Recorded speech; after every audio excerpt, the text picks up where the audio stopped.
Hi friends, good morning. তো মানে এই মাত্র বাড়ি এলো বলতে আমরা যে ডাক্তারকে দেখাবো ওর সিস্টেম হচ্ছে আগে থেকে নাম লেখানো যাবে না, আর সকালে গিয়ে নাম লেখানোও হবে না। সেই রাত্রের থেকে লাইন দিতে হবে। ও 12:30টার সময় চলে গেছিলো, যে লাইন দিয়েছিল, দিয়ে 2-এর নাম হয়েছে, এখন বাজে 10টা। তো এই মাত্র এলো, এরপরে ও খাওয়া দাওয়া করছে, আমি আর খাবো না, আমি রেডি হয়ে বেরিয়ে যাবো যদি কিছু রিপোর্ট দেয় ওই জন্য। তো চলো আজকের ভিডিওটা এখান থেকেই শুরু করছি, দেখা যাক কতদূর কী হয়। আমরা রেডি হয়ে বেরিয়েই গেছি, যাচ্ছি টোটোতে, গাড়িতে গেলাম না, কারণ ওখানে তো একটু গাড়ি রাখার সমস্যা আছে, কাউকে না কাউকে থাকতে হবে। তো ওই জন্য আর গাড়িতে গেলাম না। বাবাও যাচ্ছে সঙ্গে, বাবার সামনে আছে, আমরা অটোর পেছনে আছি। তো চলো দেখি যে ডাক্তার দেখানোর পরে আবার তোমাদের সাথে দেখা হচ্ছে। তো ওখানে পৌঁছে আর কিছু ভিডিও করতে পারিনি, কারণ সঙ্গে সঙ্গে সিস্টেম তো ওখানে লাইন দিতে হয়েছে, আর আমি ভেতরে চলে গেছি, মানে যেখানে স্যার দেখবেন, আর ও বাইরে আছে। আমার কাছে কোনো ফোনও থাকেনি, আর ও তো ভিডিও সেরকম মানে ক্যামেরার সামনে অত আসতে চায় না, ওই জন্য করেও না। এই দেখানো কমপ্লিট হলো, বাড়ি গিয়ে তারপরে তোমাদের সাথে কথা বলছি। তো বাড়ি এসে খাওয়া দাওয়া করে আর একটু রেস্ট নিয়েছিলাম, এইমাত্র উঠলাম। আর ডাক্তারে বলতে যে 1 মাসের ওষুধ দিয়েছে, 1 মাস ওষুধটা খাওয়ার পরে একটা ফোন নাম্বার দিয়েছে, সেই ফোন নাম্বারে ফোন করতে বলেছে, কেমন না থাকি সেরকম জানিয়ে তারপরে ডিসিশন নেবে। তো এখন সন্ধ্যা হয়ে গেছে, আর ও বৌদি এসে চা দিয়ে গেল, ওরা চা খাচ্ছে, আর একটু রেডিও হয়ে নিয়েছি, পুচকুটাও রেডি হয়ে নিয়েছে। তো আমাদের কাছ থেকে তো সরছেই না, খুব মিষ্টি একেবারে। আর যাব বলতে সামনেতেই মানে একটা পাহাড়ের ওপরেতে শিব মন্দির আছে, দাদা বললো ওখানেই যাব। তো চলো রেডি হয়ে সবাই বেরিয়েই পড়েছি, সবাই যাব, খালি বৌদি যাবে না, বৌদি বাড়িতে থাকবে।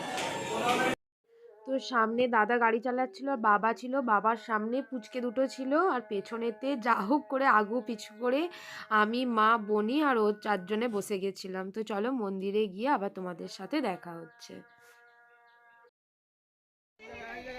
তো মন্দিরে পৌঁছে গেছি, এখানে নিচেতে জুতো রাখার জায়গা করা আছে, মানে তাকের মতো, সেখানেতে জুতো রেখে এরপরে আমরা ওপরে উঠবো। তো চলো আমরাও মন্দির দর্শন করি, সাথে সাথে তোমাদেরকেও দর্শন করাই। সিঁড়ির মতো করা ছিল, অনেকটা সিঁড়ি উঠে তারপরে উঠতে হবে, অনেকগুলোই সিঁড়ি ছিল, অনেকটা উঁচুতেও ছিল। আর মন্দিরটা দেখার পরে মন্দিরের উঁচুতেও আবার একটা মন্দিরের মতো করা ছিল, কিন্তু যেহেতু আমাদের যেতে একটু সন্ধ্যা হয়ে গেছে তাই ওটা বন্ধ হয়ে গেছিলো, আমরা নিচের যে শিব মন্দিরটা ছিল সেটা দেখতে পেয়েছিলাম।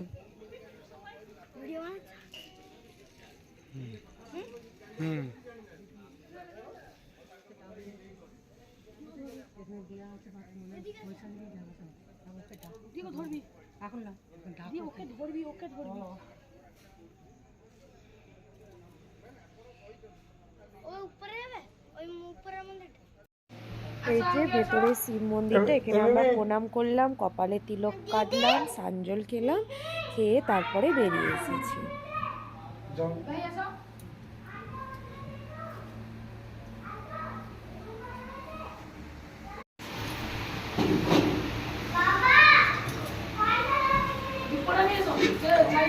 দিচ্ছে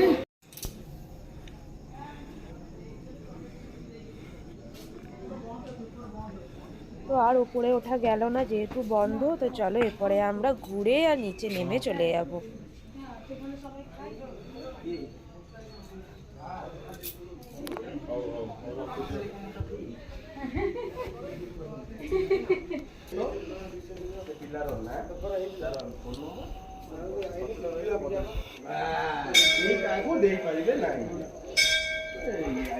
বুঝলে কথা হলো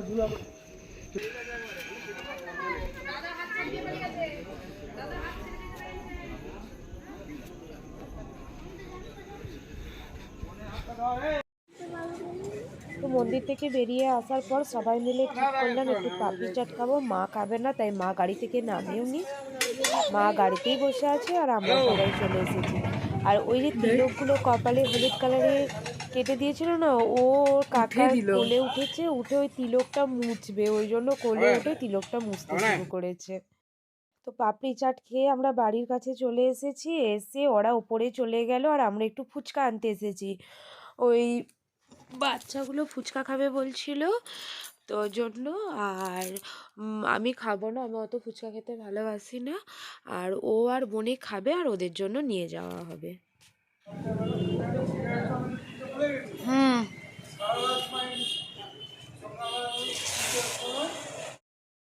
তো চলো, ফুচকা নিয়ে বাড়ি চলে এসেছি। এখানে রান্না হচ্ছে চিকেন, আজকে চিকেন হবে, আর রুটি হবে, আর যে ভাত খাবে তার ভাত হবে। তো এরপরে আমরা একটু ক্যারাম খেলতে শুরু করব সবাই মিলে। যদিও আমি আর বুনি খেলতে জানি না, তবুও একদিকে টাইম পাসও হচ্ছিল, আর আমাদের খেলা দেখে সবারই হাসিও হচ্ছিল। তো বাজে এখন 11টা, আমরা খেতেও বসে গেছি। তো চলো খাওয়া দাওয়া করে নিয়ে একটু পুচকিটার সাথে খেলবো, খেলে তারপরে শোবো। তো চলেও এসেছে আমাদের কাছে, বোনির সাথে গল্প করছে। তো চলো আজকের ভিডিওটা এই পর্যন্তই। যদি ভালো লেগে থাকে লাইক, কমেন্ট, শেয়ার, অবশ্যই সাবস্ক্রাইব করে দিও ইউটিউব চ্যানেল মিমি ঘোষ ক্রিয়েশন। আর যদি এই ভিডিওটাই ফেসবুকে দেখতে চাও, তাহলে চন্দন ঘোষ পেজেতে তোমরা সার্চ করো। Tata, good night.